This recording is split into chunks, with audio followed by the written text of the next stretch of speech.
has done it again. For a record third time, India has brought home the Champions Trophy. In a country where cricket is no less than a religion and where players are treated as gods, this victory is being celebrated as a festival. A festival that is making billions of Indians proud and sending a message wide and clear.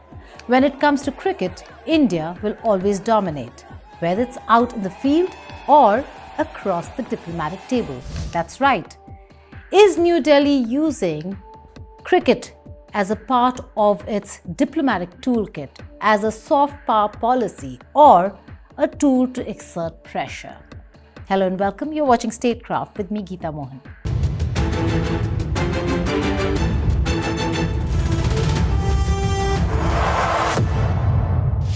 Cricket is more than just a sport in India. It is a national obsession, a cultural phenomenon, and increasingly a diplomatic weapon. With the Board of Control for Cricket in India, that's BCCI, commanding immense financial and political clout, the question arises, does India use cricket to foster diplomatic ties or to apply strategic pressure? The recent Champions Trophy controversy has reignited this debate as India's refusal to play in Pakistan underlined the geopolitical undertones of the sport. Is India's cricketing influence a natural consequence of its dominance or a calculated exercise in control? Historically, cricket has played a role in thawing tensions between India and its neighbours. Matches between India and Pakistan have often coincided with peace overtures, acting as symbolic gestures of goodwill. The visit of former Indian Prime Minister Atal Bihari Vajpayee to Pakistan in 2004, coinciding with the historic cricket series, was one such example. Similarly, India extended cricketing support to Sri Lanka and the Maldives, reinforcing cultural and diplomatic ties through training programs, infrastructure development, and cricketing exchanges. In fact, Afghan cricketers stay in India, live in India, train in India, but play for Afghanistan in international tournaments. Beyond South Asia, India has wielded its cricketing influence to challenge global injustices, such as its refusal to play against South Africa during the apartheid era. This moral stance, rooted in sporting boycotts, contributed to South Africa's isolation on the international stage. Cricket diplomacy, therefore, has historically served as a means of engagement and ethical positioning for India. The recent Champions Trophy, held under a hybrid model in Pakistan and the UAE, epitomized India's approach to cricket diplomacy. By refusing to play in Pakistan, citing security concerns, India sent a clear message. But was this decision purely about safety, or was it a calculated tactic to undermine Pakistan's credibility as a host nation? This is not an isolated case. India has long avoided bilateral series with Pakistan, choosing to face them only in ICC events hosted in neutral venues. While Indian officials argue that these decisions are driven by security considerations, critics point to a broader strategy of using cricket to isolate Pakistan diplomatically. The Champions Trophy became a case study of how India maneuvers its cricketing might to assert its geopolitical stance.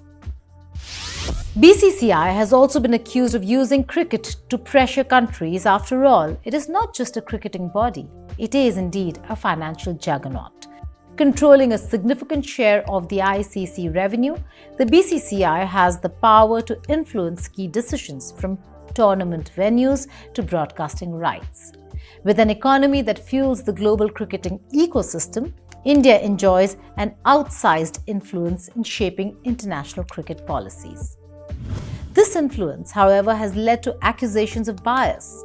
Critics argue that BCCI's decision aligned too closely with India's political and economic interests.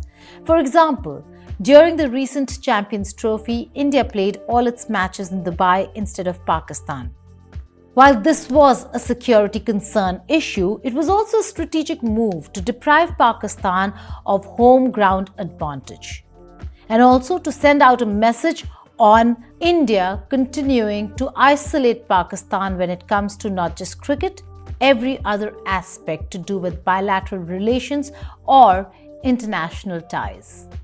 This question underscores a growing perception that India's cricketing decisions are as much about diplomacy as they are about dominance. Cricket has increasingly mirrored India's nationalistic fervour, from government ministers making statements on team selections to visa denials for Pakistani players and fans. Cricketing decisions are becoming extensions of political narratives. BCCI's reluctance to engage with Pakistan Cricket Board on bilateral series reinforces perceptions that India is dictating terms beyond the pitch. However, it is also messaging to Pakistan when it comes to cricket. It's not just about talks and terror can't go along, it's also about cricket and terror can't go along. Unlike other cricketing rivalries such as the Ashes series between England and Australia, India-Pakistan matches are subject to political calculations. BCCI stance aligns with the Indian government's broader foreign policy approach towards Pakistan, where diplomatic engagement is contingent on political developments. Beyond Pakistan, India's cricketing influence extends to other nations. The Indian Premier League or IPL, world's most lucrative cricketing tournament, serves as a soft power tool. Countries seeking to maintain strong cricketing ties with India often navigate their foreign policy positions accordingly. For instance, Australian and English players heavily rely on IPL contracts, leading their respective cricket boards to maintain favourable ties with the BCCI. In contrast, Pakistani players have been excluded from the IPL since the Government of India's decision to keep Pakistan out because of all the terror attacks India faces coming from across the border. Moreover, IPL's financial dominance has influenced international cricket scheduling. Some bilateral series have been adjusted or deprioritized to accommodate the IPL, demonstrating its ability to shape global cricketing decisions. While proponents argue that IPL's success is a testament to India's economic strength in cricket, critics warn that its outsized influence risks distorting the balance of international competition. BCCI's growing clout has led to concerns about whether its decisions are dictated by the spirit of the game or financial interests. During the Champions Trophy, India's scheduling and match locations came under scrutiny. Were these merely logistical choices, or did they reflect a broader strategy to ensure favourable conditions for India? While critics view these decisions as manipulations of cricketing governance, supporters argue that India's influence is a natural outcome of its economic contribution to the sport. With India accounting for a significant portion of global cricket revenue, it is inevitable that the BCCI wields power. However, the question remains, does this influence strengthen cricket diplomacy or turn the sport into a battleground for geopolitical maneuvering? India's approach to cricket diplomacy is a complex interplay of strategy, influence, and national interest.